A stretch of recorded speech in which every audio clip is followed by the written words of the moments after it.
What's up, guys? Chris over here at Cover 7. Hey, real quickly, just want to say thanks to everyone who's liked, commented, and subscribed to the channel. Can't tell you guys how far that goes on a small channel like mine. I've met a lot of great people over here the past couple months.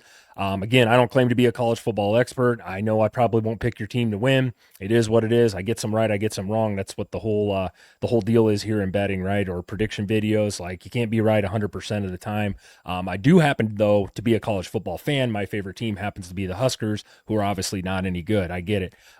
With that being said, if you guys want to help me out here, give this a thumbs up. Comment down below who you think's winning this game. And speaking of this game, this should be a really good game between two really good teams. I actually believe just even outside the Big 12, these two teams are actually pretty damn good. I think they could compete with a lot of the better teams in the country. I want to start with saying that first, so shout out to the Big 12 there. If you guys are new to these type of videos, look, I like to talk about each team real quickly. I try not to rattle on too much. I'll give you some stats, some rankings and stuff like that. And at the end, I'll tell you who I'm betting on here. So with that being said, BYU catching 10 here, which is kind of crazy when you look at it at first and say, man, really? I mean, BYU's the undefeated team here, right? Going on the road to a really good Texas Tech team that has one loss. The over-under set to 52.5. So like I said, we'll start with the road team here in BYU, 8-0, and you guys can correct me if I'm wrong here, but I looked this up. I mean, this is the last time they've been 8-0 was the 1984 national title season. I think that's correct, which is pretty damn crazy, and I didn't know this until I looked at it. BYU is the last non-con power conference team to win a natty. At that time, they weren't in one of the Power 5 conferences or 4 like we have now. So that's kind of crazy. It's been a long time ago. I'm 40 years old, by the way. I was born in 85. So that was right before I was born. So, unless you're older than me, maybe you remember that. That's crazy. I will say this, though. BYU has made me look pretty dumb this year when it comes to betting. I'm actually 0-3. They proved to be a much better team than I thought. Now, I am on a little bit of a heater lately. I went 8-10 last weekend on the betting videos. Won myself over a couple grand, which was great. It was good for the bankroll. That's neither here nor there, though. Let's talk about the offense here. They're led by quarterback Bear Bachmeier. This kid has put up some nice numbers on the year. And why BYU don't throw the ball a ton, they can throw it at a pretty efficient clip. They like to run the football, man. And this kid can run the football. He's got 94 carries on the year for 408 yards, 9 touchdowns. That's just on the ground. Running back L.J. Martin, this kid's a stud. He leads the Big 12 in rushing. He's got almost 800 yards along with 5 touchdowns. The wide receiver core, I like them, man. They're a two-headed monster there. Chase Roberts and Parker Kingston.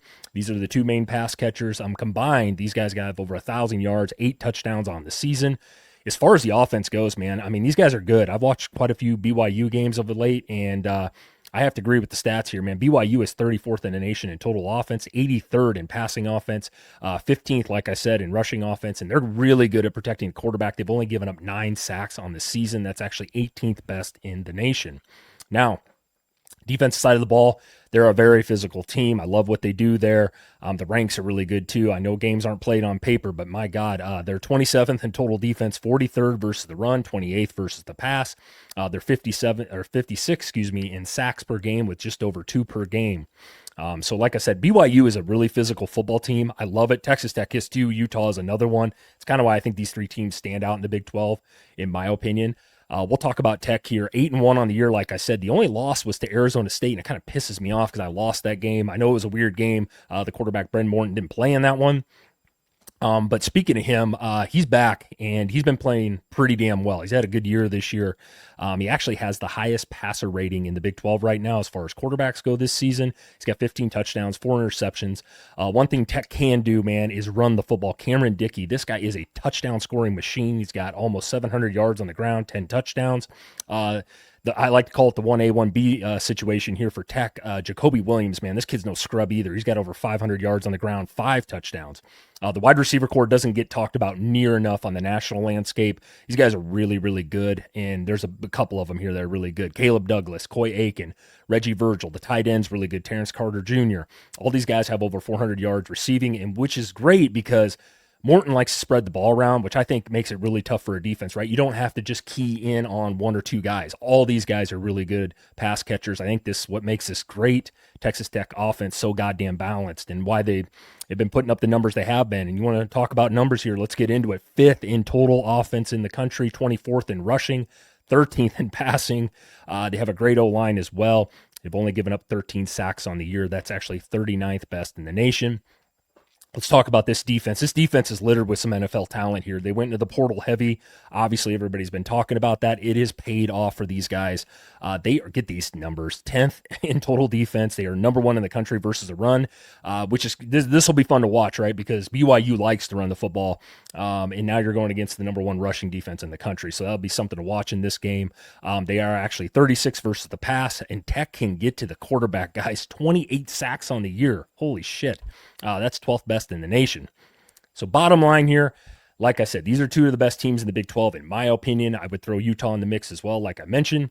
As far as my bet goes here, this is tough because I like Tech to win this game. One, because they're at home. I know why people, like every week it seems like BYU is supposed to lose. They were supposed to lose to Iowa State when it came to the line that came out. I think they were supposed to lose to Utah. Maybe they were favored in that game. I can't quite remember. I think it was 3 points or something like that.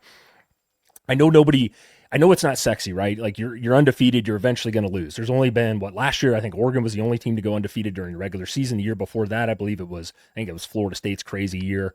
And I believe, was it Michigan that year that went undefeated? I know when they won the Natty in 23, they did. So like, it doesn't happen often. It's very, very hard to do. So I get why people are like, man, they're finally going to fall down here. You know, Tech is a good team. They're going to beat them at home. Like I said, I think Tech probably wins this game, but I think it's going to be a really close football game. I could see this actually being kind of low scoring. These two teams are very similar. They want to play great defense. Both want to really run the ball. So I could see them both chewing up the clock offensively and being a lower scoring game. So I actually do like the under here a little bit, and I'm probably going to take the points here with BYU at +10. I think that's just a little bit too much. Like I said, I get it. Tech can put up points. I get it, but this will be probably the best team Tech plays. Utah, they beat the shit out of Utah in that game, but I actually think if Utah and Tech or Utah and BYU would play again, and I know it wasn't that long ago when they did, I actually think it'd be a lot closer game, especially the Tech one. So with that being said, guys, I'm going to take the points here with BYU. I'm also going to probably take the under 52.5 here. So with that being said, guys, like I said, if you can give this a thumbs up, great. If you don't want to, let me know down in the comments who you're taking. I would truly appreciate that. And with that being said, guys, we'll see you next time.